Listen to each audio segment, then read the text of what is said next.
Today I'm going to do a full tech tour of my small YouTube studio, which includes everything from my video gear, my lighting setup, my audio equipment, and even all the software that I use on a regular basis to produce these YouTube videos. I'll break it all down into sections so you can jump around using the timestamps.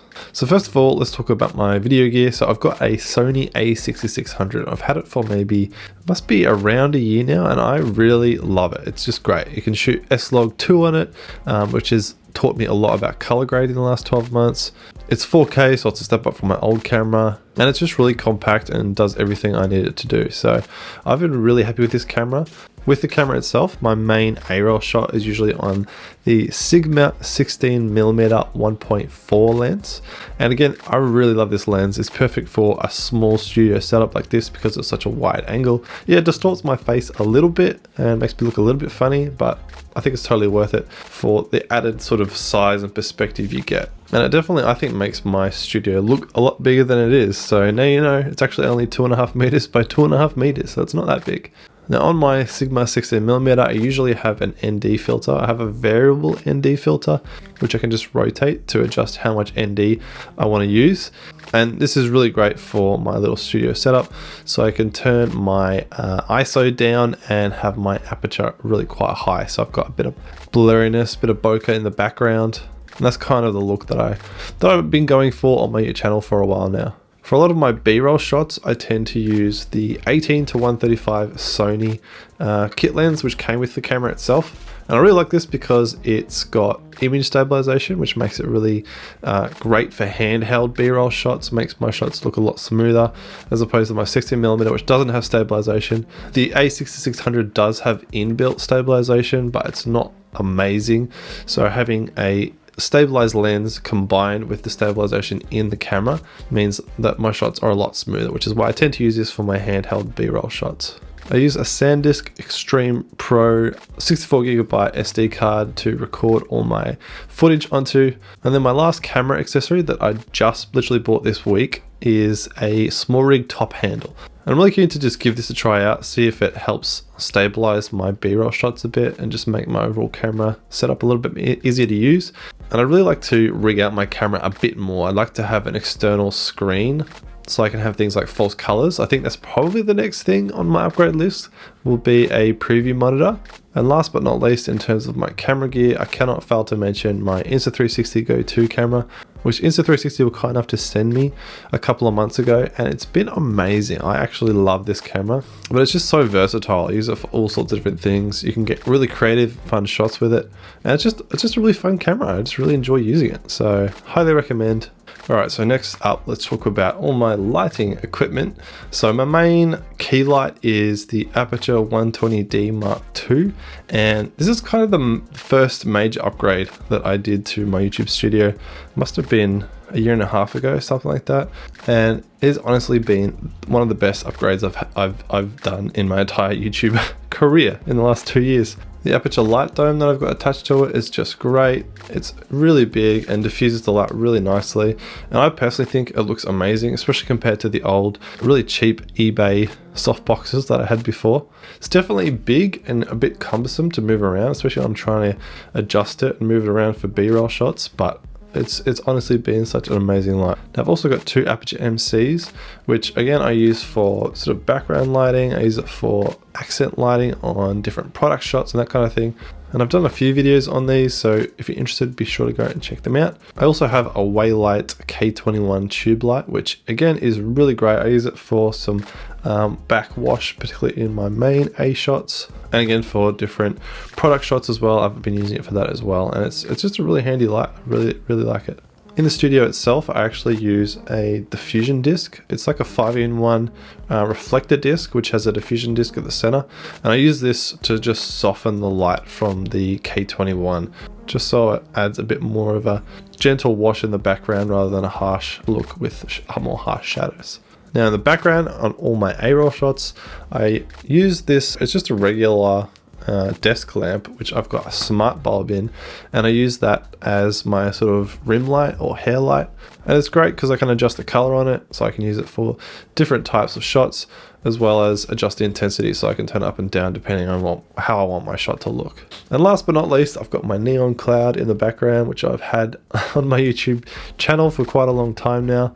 I got it on Amazon for like $25 or $30, and I love it. I think it's great. Not planning on getting rid of it anytime soon. So moving on to my audio setup, and again, this is an area I kind of would like to upgrade a bit. I currently just have a Rode VideoMic Pro, which is good. It does the job, but it's definitely not as professional as something like a proper shotgun mic, like a Rode NTG 3 or something like that. So I think eventually I'll upgrade to a shotgun mic, or maybe even like a Shure SMB7, I think they're called, like a podcasting mic. I just can't quite decide whether I like the look of the microphone in shot, or whether I'd like to prefer to have it out of shot. But I currently just have that running straight into my camera. I definitely have a bit of an issue with echo in this small room. So I put up some just lighting stands over to the left in my studio, and I just hang some thick blankets from them. And I use that to just kind of dampen the sound a bit and try and reduce some echo, because I've definitely struggled with that over the last couple of years in this room. And I've also got a doona behind my camera, which I use to try and just dampen a bit of the echo as well, just inside my wardrobe where I keep all my gear. And it seems to do the job for what I need it to do. Now finally, let's talk about the actual editing process. And this is kind of the most extensive list of different things because it includes all my software. But to start off, I edit on a MacBook Pro 16-inch. It's the latest MacBook Pro, and it has an M1 Pro chip in it. It's really great. I've been really enjoying it so far. With my MacBook, I use an MX Master 3 mouse and an MX Keys keyboard, and they're both really great, make the whole editing process that much more enjoyable. Again, I've made another video already on the MX Master set, so feel free to go check that out if you're interested. Now I've got my MacBook plugged into a really old Dell 23-inch monitor, and it's probably around 12 years old now, maybe older. It's great for editing because I can put my main preview on my nice MacBook display, and then I put all of my timeline and effects and all that kind of stuff into the old Dell monitor, and it does the job. For all my thumbnail creation, I use my iPad Air 4 with the app Procreate.